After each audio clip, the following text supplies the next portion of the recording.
Paglalarawan. Isang ordinaryong tao, naglakbay si Ye Chen sa cultivation world nang hindi sinasadya at naging phenomenal immortal ng panahong iyon. Pagkatapos ng 3,000 taon sa mundo ng paglilinang, siya ay ipinagkanulo at naglakbay pabalik sa lupa sa pamamagitan ng isang spatial tear. 5 taon na ang lumipas sa mortal na mundo, ngunit nang bumalik siya dala ang kanyang mga kakayahan, nalaman niyang mayroon na siyang anak na babae. Kabanata 1. May anak ako. Tagasalin, Endless Fantasy Translation Editor, Endless Fantasy Translation. Mangyaring ipagpatuloy ang pagbabasa sa Beta Ops BEL, so M. Ito ay ang gabi ng kabilugan ng buwan sa tuktok ng Mount Tai. Isang malakas na kulog ang dumagundong mula sa itaas habang nilunod ng kidlat ang lugar na 10 milya sa palibot ng Mount Tai. Ang lupa ay nadurog sa isang kisap mata na nilipol ang lahat ng buhay. Nagtataka ako kung sinong superior ang tumatawid sa ating lupain. Anong kababalaghan? Ang isang henyo ay dapat na nakarating sa Earth. Panipi. Ang mga nangungunang powerhouse sa China ay nagulat sa kababalaghan. Ang paghahanap sa Mount Tai pagkatapos mawala ang kidlat ay walang saysay dahil bumalik sila sa pagkabigo. Gayunpaman, walang nakakaalam na nangyari ito 3 araw pagkatapos maganap ang kakaibang Mount Tai phenomenon. Isang binata ang nakatayo sa pasukan ng lungsod ng Tianan Province sa Jinyang District. Mukha siyang natulala. Hindi napigilan ng mga dumaraan na mapanganga dahil punit-punit ang kanyang damit at gulo-gulo ang kanyang buhok. Para siyang ganid na kakalabas lang ng bundok. 5 taon na. Ako, si Ye Chen, ay nakabalik na sa Jinyang District. Panipi. Tahimik na tumitig si Ye Chen sa lugar na pamilyar ngunit kakaiba sa kanya. Medyo nanginginig siya, ngunit walang makakapagsabi kung masaya ba siya o malungkot dahil tuluyan niyang binaliwala ang mga titig nila. Walang makakaintindi sa nararamdaman niya ngayon. 5 taon na ang nakalilipas, siya ay itinali at itinapon sa lake surge. Akala niya ay wala ng paraan para mabuhay siya, ngunit hindi niya akalain na makakasama niya ang isang mahiwagang bote sa ilalim ng lawa.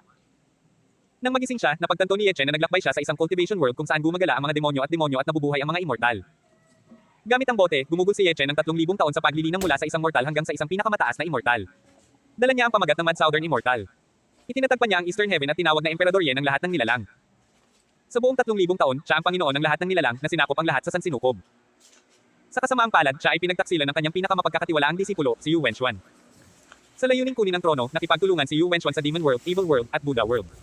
Ang labanan ay hindi pangkaraniwang matindi. Sinira ni Ye Chen ang Imperial Emperor Sword at dinurog ang isang rank 9 na immortal na sandata, ang Night Demon Battle Armor. Sa kalaunan, siya ay itinapon sa isang rip sa kalawakan. Nakakagulat, ang rip ay humantong sa Earth. Nang magising si Ye Chen sa Mount Tai 3 araw na ang nakakaraan, nalaman niyang nawala siya sa loob ng 5 taon. Sa mundong ito, mayroon siyang mga magulang at kahit isang kasintahan na napakaganda. Nag-aalala siya sa kalagayan ng kanyang mga magulang ngayon. At nandyan siya, Su Yuhan. 5 taon na ang nakalipas. Siya pa ba? Huminga ng malalim si Ye Chen habang naglalakad siya sa distrito pagkatapos maglaan ng ilang oras upang ayusin ang kanyang emosyon. Ang distrito ng Jinyang ay dating nayon sa lungsod. 5 taon na ang nakalilipas, nagkataon na nagtayo sila ng thermal power station at ang mga residente sa malapit ay binayaran para lumipat. Binigyan sila ng pera o bahay. Pumunta ang pamilya ni Ye Chen sa bahay. Hindi nagtagal, dumating si Ye Chen sa gusali batay sa kanyang memorya. Mula sa malayo, nakita niya ang isang medyo may edad na kuba na babae na may pilak na buhok na nagwawalis ng tubig. Huminto siya nang wala pang 10 metro ang layo nito sa kanya. Ang kanyang boses ay hindi kapani-paniwalang husky habang siya ay tumawag, "Ina."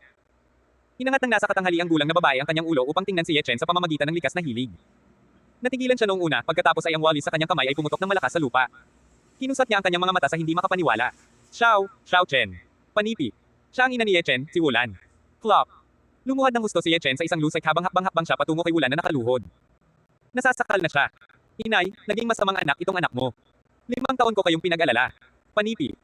May kasabihan na habang nabubuhay ang mga magulang mo, baka hindi ka mag-abroad.